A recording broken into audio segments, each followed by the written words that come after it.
बिस्मिल्लाहिर्रहमानिर्रहीम। अस्सलाम वालेकुम।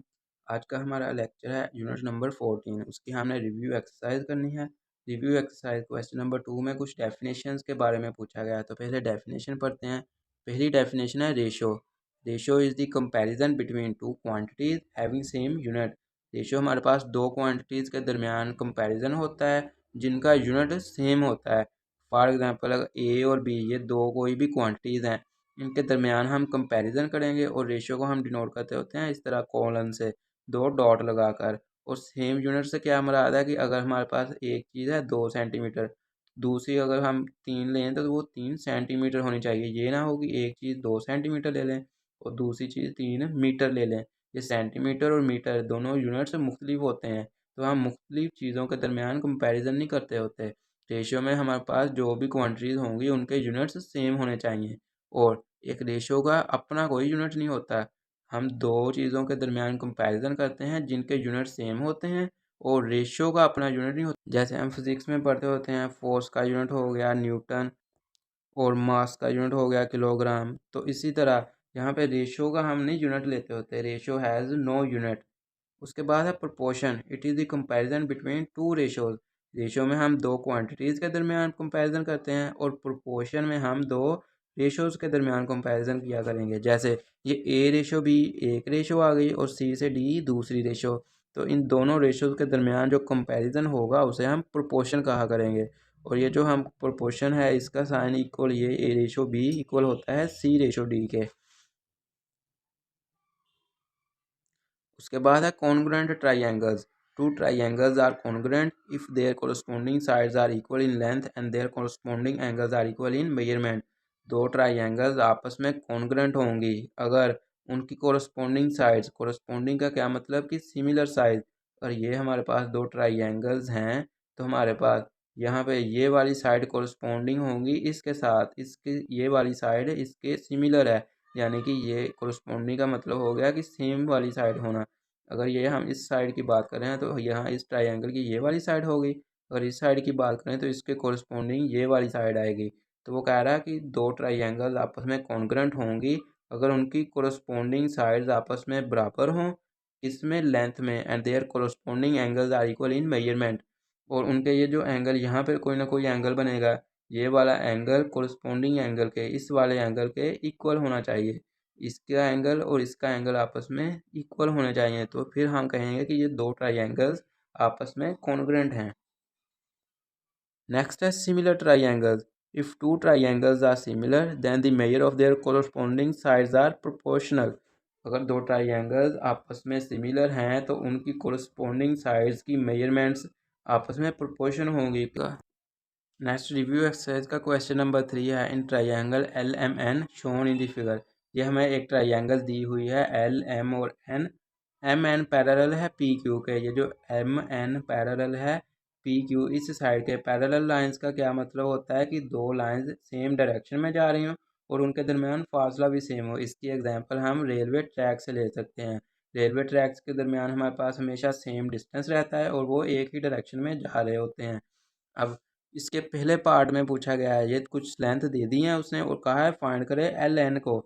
यहाँ पे ये जो एल एन ये वाली साइड उसने कहा है फाइंड करनी है, तो ये वाली एल से एम और एल से एन आपस में प्रोपोर्शनल हैं। एल से पी हमने अभी प्रोपोर्शनल का पढ़ा कि दो रेशियोज के दरमियान कंपैरिजन होता है, तो यहाँ पे एल से पी और एल से एम ये बन जाएगा एक रेशो, एल से क्यू और एल से एन बन जाएगा दूसरा रेशो। तो इनके दरमियान प्रोपोर्शनल को ख़त्म करेंगे, इक्वल का साइन लगा दिया। अब यहाँ पे एल पी हमें गिवन है 2.5, एल एम हमारे पास गिवन है 5 सेंटीमीटर, एल क्यू गिवन है 2.3 सेंटीमीटर और एल एन हमने फाइंड करना है।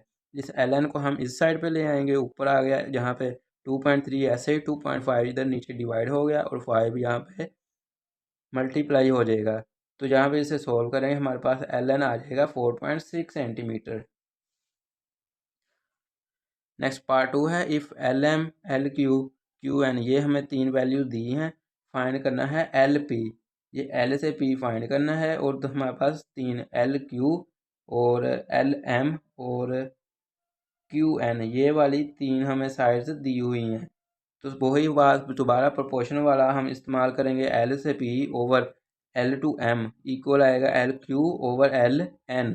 तो यहाँ पे हमने एल पी फाइंड करना है, ऐसे लिख देंगे एल एम गिवन है 6 सेंटीमीटर, एल क्यू हमारा गिवन है 2.5 सेंटीमीटर और एल एन हमें नहीं गिवन। लेकिन हमें यहाँ पे एल से क्यू और क्यू से एन ये वाली दो लेंथ गिवन है।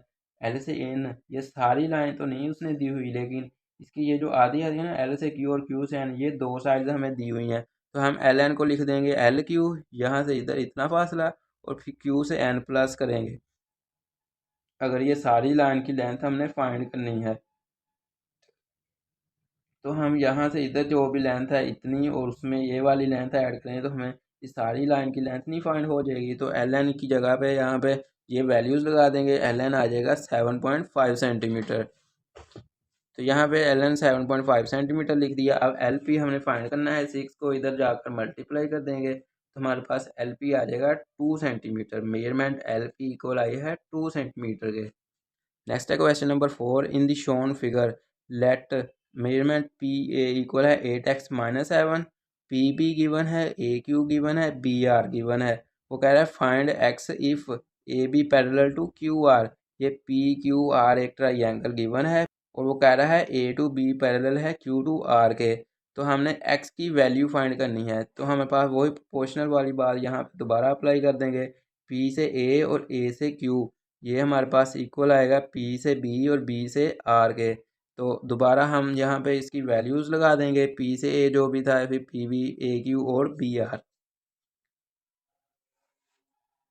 अब नेक्स्ट हम इसे क्रॉस मल्टीप्लाई कर देंगे, इसे ऊपर इससे मल्टीप्लाई कर देंगे और इस नीचे वाले को इससे। उसके बाद सिंप्लीफाई करेंगे, फिर हम यहाँ पे फैक्टराइजेशन करेंगे और x की दो वैल्यूज़ निकालेंगे, एक x इक्वल टू 1 आएगा और एक x इक्वल टू -1/2। अब ये जो ट्राइंगल होती है हमारे पास इसकी लेंथ कभी भी हम नेगेटिव नहीं लेते होते, तो ये लिहाजा हमारे पास जो x इक्वल +1 आया है ये हमारे पास x की वैल्यू आ जाएगी। नेक्स्ट क्वेश्चन नंबर 5 है, in triangle L M N shown in figure L A bisects angle L. ये हमारे पास जो फिगर बनाई हुई है इसमें ये ट्राइंगल है एल एम और एन, और ये जो एल टू ए ये लाइन है ये बाइसेक्ट कर रही है एंगल एल को। If L N L M M N ये तीन लेंथ दी हुई हैं, फाइंड कह रहा है करना है एम ए और ए एन। एम से ए और ए से एन ये वाली हमने फाइंड करनी है। तो सबसे पहले एम एन जो हमारे पास इक्वल आएगा, ये जो बाइसेक्टर है ये इसको दो पॉइंट्स में डिवाइड कर रहा है ना, दो साइड्स पे एम ए और ए एन। तो यानी कि अगर सारी लाइन एम एन इक्वल होगी इन दोनों पार्ट्स के सम के, M A plus A N के। अब एम एन उसने दिया हुआ है 8, तो 8 यहाँ पे लिख देंगे, यहाँ पे इधर से एक वैल्यू ले आएंगे एम ए को, यहाँ पे प्लस हो रहा था इक्वल के इस साइड पे आ गया ये माइनस होगा, और ये ए एन ऐसे ही लिख दिया, इसे हम नाम दे देंगे इक्वेशन 1 का। उसके बाद अब हमने यहाँ से प्रोपोर्शन वाली बात दोबारा अप्लाई करेंगे, ये ए से एन और एल से एन इक्वल होगी ए से एम और एल से एम के। पहले हमने ये वाली साइड लेनी है और उसके बटे में ये एल से एम, फिर हमने ये वाली साइड लेनी है और उसके बटे में एल से एम।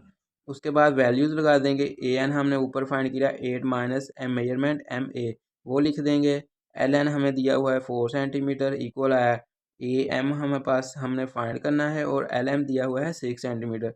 दोबारा क्रॉस मल्टीप्लाई कर देंगे, 6 ऊपर जाके इस सारे से मल्टीप्लाई होगा और 4 इससे मल्टीप्लाई हो जाएगा। 6 से 8 ज़ार 48 माइनस 6 इस एम ए से मल्टीप्लाई कर दिया equal 4 M measurement M A. उसके बाद यहाँ पे माइनस हो रहा था इधर आके प्लस हो जाएगा, ये बन जाएगा 4 measurement M A plus 6 measurement M A. ये 6 + 4 = 10 और मेजरमेंट एम ए ऐसे ही यहाँ पे 10 इस साइड पे आके डिवाइड हो जाएगा और एम ए हमारे पास आएगा 4.8। अब यहाँ पे हमने m से a की वैल्यू फाइंड कर ली है 4.8। उसके बाद a से n फाइंड करना है, तो इक्वेशन 1 में हम m a की वैल्यू लगा देंगे, तो ये हमारे पास बनेगा 8 minus 4.8 equal to measurement a n। अब यहाँ पे 8 में से 4.8 निकालें तो हमारे पास a n की वैल्यू आएगी 3.2।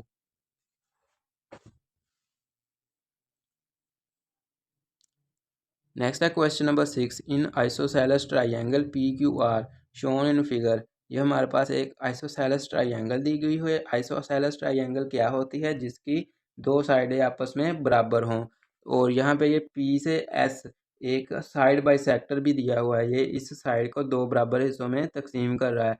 यानी कि ये वाला हिस्सा इस हिस्से के बराबर है। और as triangle P Q R is isosceles, उसने कहा है एक्स और वाई की वैल्यूज फाइंड करें। तो क्योंकि ये दोनों साइड आपस में बराबर हैं, पी से क्यू उसने दी हुई है 10, तो पी से क्यू बराबर है पी से आर के। ये हमने लिख दिया मेजरमेंट पी आर इक्वल है मेजरमेंट पी क्यू के। पी आर हमारे पास एक्स हमने फाइंड करना है, एक्स लिख दिया इक्वल, ये वाली साइड उसने दी हुई है 10 सेंटीमीटर के, तो 10 यहाँ पे लिख दिया, एक्स की वैल्यू आ गई 10 सेंटीमीटर। उसके बाद अभी हमने पढ़ा कि ये बाइसेक्टर है साइड का, तो ये दोनों हिस्से आपस में बराबर हैं, क्यू से एस और एस से आर। तो यहाँ पे क्यू से एस हमारे पास 6 सेंटीमीटर है और ये वाला हिस्सा वाई है, तो यहाँ पे हमने वाई की वैल्यू फाइंड कर ली 6 सेंटीमीटर। तो यह है आज का लेक्चर हमारा। आज हमने रिव्यू 14 की है, जिसमें हमने रेशो और प्रोपोर्शन के बारे में पढ़ा। तो आपने इन सारे क्वेश्चंस की प्रैक्टिस करनी है, अपनी कॉपी पर लिखें इन्हें, और अगर आपको किसी पॉइंट की समझ नहीं आती तो वो ज़रूर पूछें।